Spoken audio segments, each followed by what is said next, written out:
to another video. Today I'm doing another one of those incoherent book babbles, which this time is going to be quite incoherent because I am not sure what I'm going to say in this, so I'm just gonna roll with it.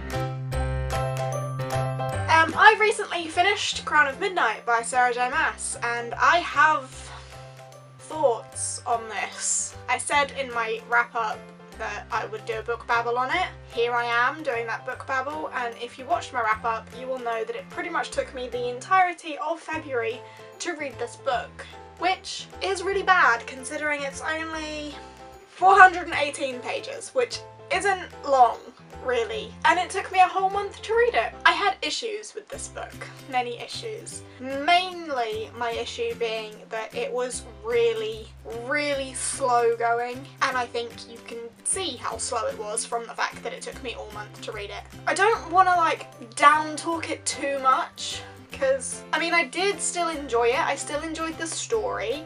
I'm still going to read the next one. Selena's story is interesting enough for me to keep going, but it was just so slow.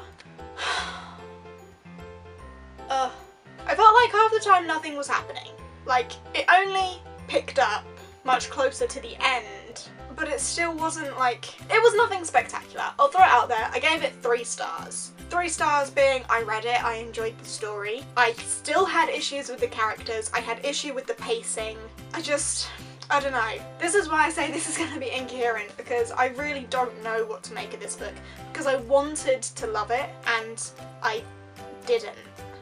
But I have heard that from a lot of people. I have heard that the second book is the slowest and the worst, and I've also heard that the third book is the best. So I will go for the third one. If the third one is as bad as this one, then I might have to call it quits with the series. I don't know. I can't be dealing with books that take me a month to read that I'm just not enjoying that much. Do you know what I mean? And I don't want it to be like that with this series, because it's Sarah J Maas and I want to read it, and I know that so many people adore this series, and I just don't know why I'm struggling with it so much. I don't know what I can say that's kind of spoiler free, because all I can say is that it was slow. Nothing was gripping, nothing was happening enough for me to be like invested in it. I don't feel like there was much character development in this book at all. The characters are still as irritating as they were in the first one. Kale was just unnecessary at times, I think. Some of the things he said and did was just unnecessary. Similarly with Dorian, some of the things he said and did was unnecessary. Selena is still whiny. I don't know. Obviously there are some big things that come to light in this book that you couldn't do without, like some big plot devices, I suppose, thrown in here, so it's important to read it to go with the rest of the series, but I feel like it could have been done in like a third. Yeah, this book could have been a third of its length easily. Felt like so much of it was just unnecessary, and I feel bad judging it so harshly because I love Sarah J Maas. Like, I loved the ACOTAR and the ACOMAF, and I want to love this as well, but it just takes me back to what I said in my Throne of Glass book babble, which if you haven't seen I will link somewhere, but I feel like it's really quite evident that these were a while before that. You know, I don't know when this one was and I can't be bothered to look into it, but the writing in this is nothing compared to ACOTAR and ACOMAF, and I don't know. I think a lot of what happened in this book is very forgettable. Other than the big like plot twists, which I think there were like 3 big things that happened with the plot, the rest of this book was unnecessary. So I feel like all 3 of those things could have happened in half the time, a third of the time. It wasn't needed. I feel guilty saying it, and I don't want this to like affect what other people think of this book. Like, if you have only read Throne of Glass and you haven't read Crown of Midnight, I don't want to like put you off it too much, because it's needed and you might enjoy it more than I did.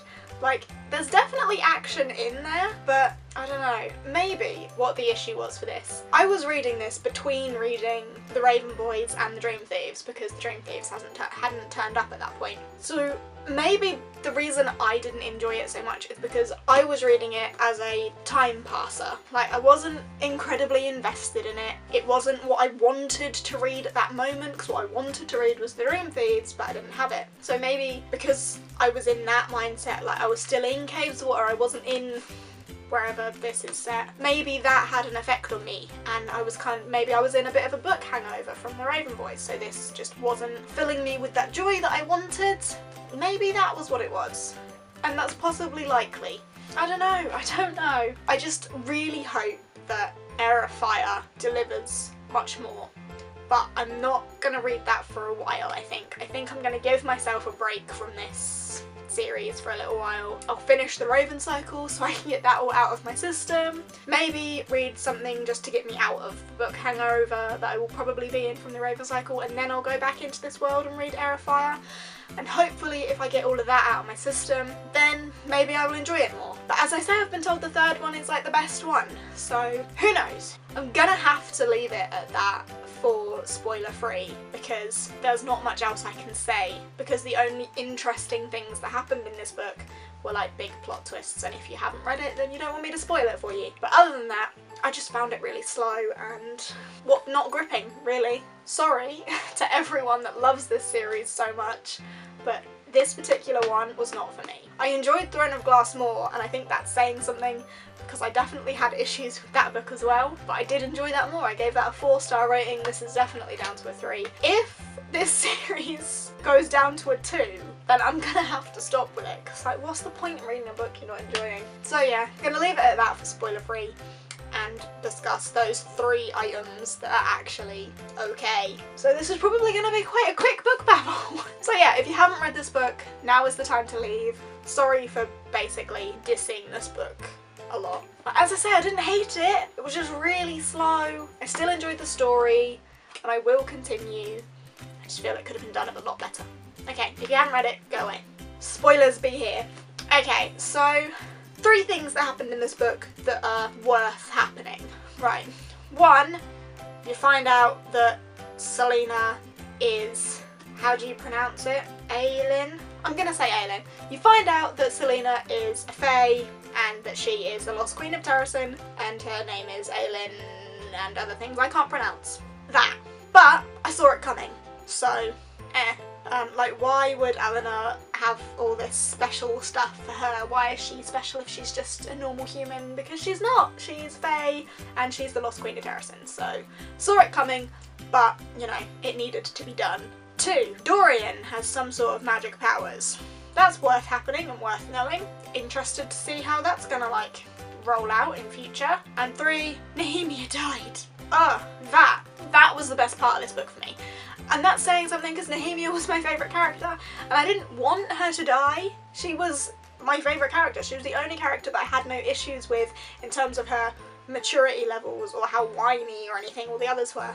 Nehemia was the only, like, solid character, and she died. But it was the only interesting thing to read about, to be honest. Like, when I was in that bit where Nehemia was being murdered, I stayed up until like 3 AM reading it, but then after that happened, I don't think I picked it up for a week. So, I don't know what else to say about this book, because I don't have much to say, because I don't have many opinions on it, because it just hasn't stuck with me.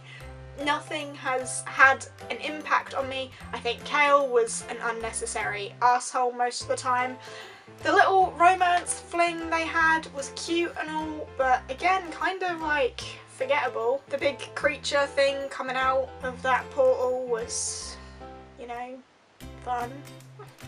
I just don't feel like anything from this book has stuck with me. It hasn't made like a lasting impact on me, and I feel really bad for saying it, because I know that so many people love this series, and I'm probably going to get people like, oh my god, I can't believe you didn't like it. And I'm going to say it again, it's not that I didn't like it. I've still given it 3 stars, which is, you know, in the middle. I enjoyed the storyline enough. But as I've said like 7 times already, it could have been done in such less time. So there we go. I'm gonna leave it at that, because I don't know what else to say. I'm sorry. 3 main points that I actually thought were like relevant and needed. The rest of the book was just dragged out, but I don't want that to have an effect on anyone else. Like, if you enjoyed this book, that's fair enough for you. You go ahead. Like, I don't blame you. I can see why people would love it. And if it was just in less time, I think, then I probably would have enjoyed it more as well. Maybe if I wasn't in that slight book hangover, I would have enjoyed it more. But my personal opinion, and that's all it is, just a personal opinion, too slow, too dragged out. I'm sorry. So now that I've like shattered the book that so many people love, I'm gonna go. Thank you for watching. If you have enjoyed, please give it a thumbs up. And this, I think, of all my babbles is where I want people to talk to me about this book and tell me why you loved it, why you didn't love it, what I've got to look forward to in the next one, and if it's gonna pick up, because I really want it to. Like, I really want it to. I want to love it because everyone else loves it. So please give me some hope. And yeah, thumbs up, chat to me. If you fancy subscribing, please do. I'm always eternally grateful for that. And I guess I will see you next time with something hopefully a bit more positive. Bye!